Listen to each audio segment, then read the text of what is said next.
হঠাৎ করে সন্ধ্যা থেকে বাচ্চা প্রচন্ড কান্নাকাটি করছে, টানা 2 থেকে 3 ঘন্টা এক কোল থেকে আরেক কোলে বাচ্চা যাচ্ছে, কোনোভাবেই বাচ্চার কান্না বন্ধ হচ্ছে না। বাবা মারা প্রচন্ড উদ্বিগ্ন হয়ে গেছে। আশেপাশে আত্মীয় স্বজন যারা আছে, পাড়া প্রতিবেশী, তারা হঠাৎ করেই বলে বসছে বাচ্চা হয়তো জিনের আছর করেছে, ঝাড়ফুঁক করতে হবে, তাবিজ দিতে হবে। আসলে ব্যাপারটা কি? মেডিকেলে আমরা একটা টার্ম ইউজ করে থাকি যেটাকে বলা হয় ইনফেন্টাইল কোলিক, অর্থাৎ বাচ্চাদের পেটের একটা সমস্যা, যেটা সাধারণত 2 থেকে 6 মাস বয়সী বাচ্চাদের ক্ষেত্রে খুব বেশি পরিমাণে হয়। 2 সপ্তাহের বাচ্চার ক্ষেত্রেও হতে পারে, 6 মাসের বেশি বয়সী বাচ্চার ক্ষেত্রেও হতে পারে, কিন্তু এই সময়টাতে বাচ্চাদের একটু বেশি পরিমাণে হয়, যেটা বলা হয় ইনফেন্টাইল কোলিক।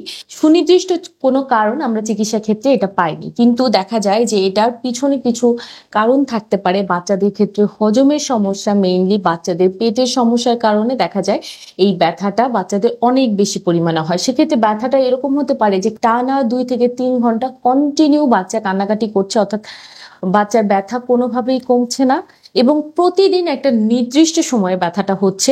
বিশেষ করে বিকাল থেকে সন্ধ্যার দিকেই ব্যথাটা শুরু হয়।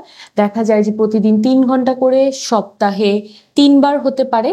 এই ধরনের যদি প্রতিদিনই আপনি খেয়াল করে থাকেন যে বাচ্চা এরকম সমস্যা হচ্ছে, অবশ্যই ধরে নেবেন যে এটা ইনফেন্টাইল কোলিক থেকে এই ধরনের সমস্যা হচ্ছে। এর কারণের ক্ষেত্রে একটা বললাম যে বাচ্চাদের হজমের সমস্যা থেকে এটা হয়। দ্বিতীয়ত হচ্ছে বাচ্চাদের ঘুম যদি ঠিক মতো না হয়। অনেক সময় দেখা যায় যে বাচ্চাদের যে আমরা ফর্মুলা টাইপের ফুড দিচ্ছি সেটা থেকে যদি ল্যাকটোজেন ইনটলারেন্স হয়, অথবা বাচ্চাদের ওই ফুডটা অ্যালার্জি জাতীয় যদি সমস্যা হয়, তাহলে দেখা যায় যে ইনফেন্টাইল কোলিক জাতীয় সমস্যা হয়। এছাড়াও বাচ্চাদের যদি কনস্টিপেশনের সমস্যা থাকে, বাচ্চার মায়ের যদি ফুড অ্যালার্জি থাকে, সেটার মাধ্যমে ব্রেস্ট ফিডিং এর মধ্যে ওই ধরনের পুষ্টিটা পেয়ে হয়তো বাচ্চার খাবারে সেটা হজম হচ্ছে না, সেক্ষেত্রেও এটা হতে পারে। এছাড়াও অনেক সময় দেখা যায় সংবেদনশীলতা, বাচ্চার মেজাজ খিটখিটে হয়ে যাওয়া, আশেপাশের প্রেশার গুলা যে থাকে বা বাচ্চা কমফোর্টেবল ফিল না হওয়া, এই ধরনের কারণগুলো সাধারণত আমরা ইনফেন্টাইল কোলিকের ক্ষেত্রে বলে থাকি। তো এই বাচ্চার ক্ষেত্রে মেইন লক্ষণই থাকে হচ্ছে বাচ্চা প্রচুর পরিমাণে কান্নাকাটি করবে, পেটে ব্যথা হবে, বাচ্চা হাঁটুটা ভাঁজ করবে ব্যথায়।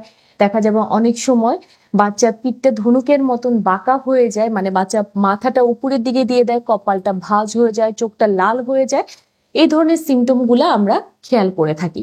তো এই ধরনের ক্ষেত্রে আমাদের ট্রিটমেন্ট কি হবে? যখন দেখবেন যে আপনার বাচ্চাটার এই ধরনের সমস্যায় ভুগছে, প্রতিদিনই নির্দিষ্ট সময় কান্নাকাটি করছে, পেটে ব্যথা হচ্ছে, কোষ্ঠকাঠিন্য হচ্ছে, আপনার খাবার মনে হয় ঠিক মতো হজম হচ্ছে না, তখন যত দ্রুত সম্ভব চিকিৎসকের পরামর্শ নিন।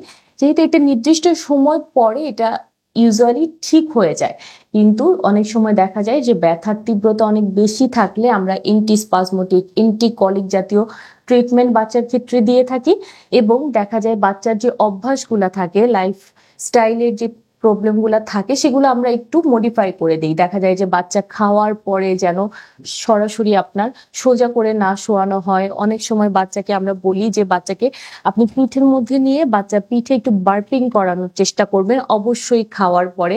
বাচ্চা কোলে নেওয়ার সময় বেশি ঝাঁকাবেন না, এটা যেমন বাচ্চার হজমের গতিটাকে উল্টাপাল্টা করে দেয়, তেমন কিন্তু অনেক সময় দেখা যায় বেশি ঝাঁকানোর ফলে বাচ্চার কিন্তু অনেক সময় আপনার ব্রেইন হ্যামোরেজ জাতীয় প্রবলেমও কিন্তু হয়ে যায়।